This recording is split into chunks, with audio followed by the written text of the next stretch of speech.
Bonjour à toutes et à tous les abonnés de Scribline sur YouTube ou sur Facebook.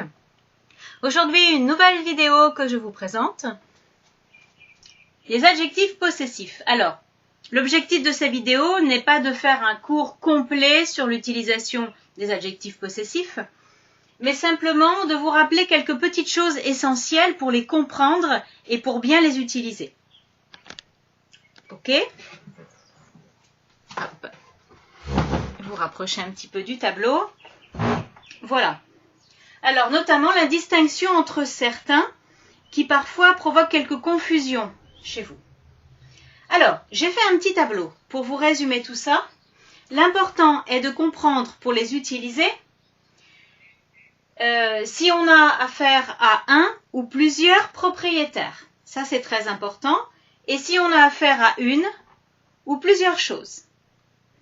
Alors, première chose importante, ce qui est très différent par rapport aux autres langues, c'est que le masculin ou le féminin ou le pluriel, ici ou ici, ça c'est le singulier.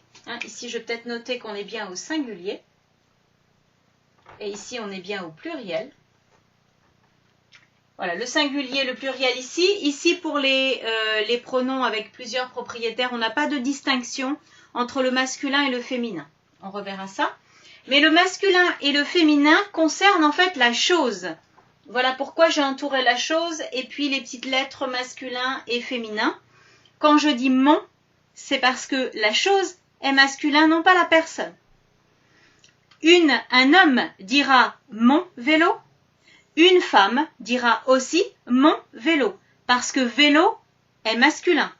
Peu importe si le propriétaire est un homme ou une femme. En français, on ne distingue pas la différence. On ne distingue pas le genre de la personne, le genre du propriétaire. Ce qui est important, c'est le nombre de propriétaires. Alors, on va donc avoir mon, ma, ton, ta et son, ça, qui sont donc des pronoms qu'on utilise pour désigner une chose appartenant à un seul propriétaire. Ok ? Quand nous avons plusieurs choses, quand une seule personne possède plusieurs choses, par exemple des chaussures, des clés, des chaussettes, toutes les choses qui peuvent aller par deux, par exemple, ou plus, on va utiliser mes, tes ou ces. Je n'ai pas rappelé, mais je pense que c'est logique, mon et ma correspondant à je, ton et ta correspondant à tu, et son et ça correspondant à il ou elle. La même chose ici, mes correspondant à je, tes correspondant à tu, et ces correspondant à il ou elle. Donc il s'agit bien de adjectifs possessifs désignant un seul propriétaire, concernant un seul propriétaire. Ensuite, passons à cette partie-là, quand nous avons plusieurs propriétaires. Quand nous avons plusieurs propriétaires et une seule chose, c'est-à-dire que plusieurs personnes en même temps possèdent une seule chose. Ça peut fonctionner par exemple pour une voiture, quand une famille possède une seule voiture. Pour nous, on dira notre voiture. Pour vous, votre voiture. Et pour il ou elle pluriel, on dira leur voiture. Quand plusieurs propriétaires possèdent plusieurs choses, dans ce cas, on va utiliser les pronoms pluriels correspondant également à nous, vous et il ou elle pluriel.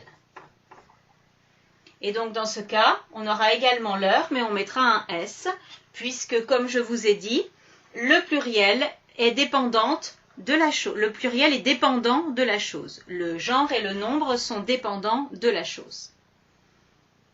Alors, une petite astuce, parce que souvent la confusion, elle fonctionne, elle existe entre ces cinq-là. Son, ça, c'est, leur et leur. C'est souvent la confusion qui existe. Alors, pour comprendre qu'ici, son, ça et c'est correspond à un seul propriétaire, il faut penser au mot seul, qui commence par un S comme c'est, comme sont ou comme ça. Sont pour un seul propriétaire. Ça pour un seul propriétaire. C'est pour un seul propriétaire. Masculin de la chose, féminin de la chose, pluriel de la chose. Ici, leur, il faut penser au mot plusieurs.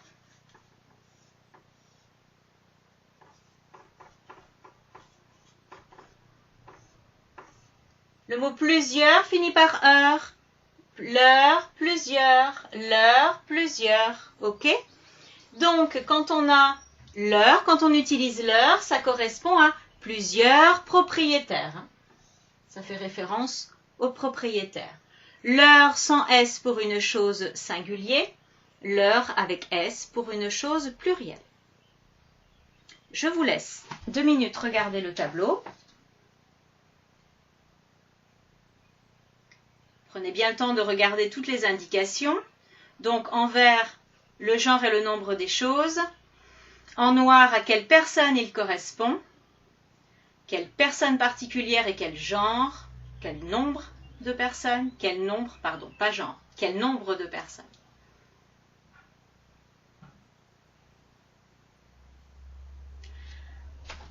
Voilà, et notre vidéo se termine ici. Voilà, utilisez-les un maximum, les adjectifs possessifs, n'hésitez pas, il faut vraiment les pratiquer pour comprendre ce petit système déjà des genres et des nombres qui correspondent à la chose et non pas à la personne. Et également la distinction entre son, ça, c'est, leur, il faut vraiment les pratiquer pour que ça soit très intégré. Donc je vous souhaite bon courage et bonne continuation pour ça. Je vous dis à très bientôt pour une prochaine vidéo.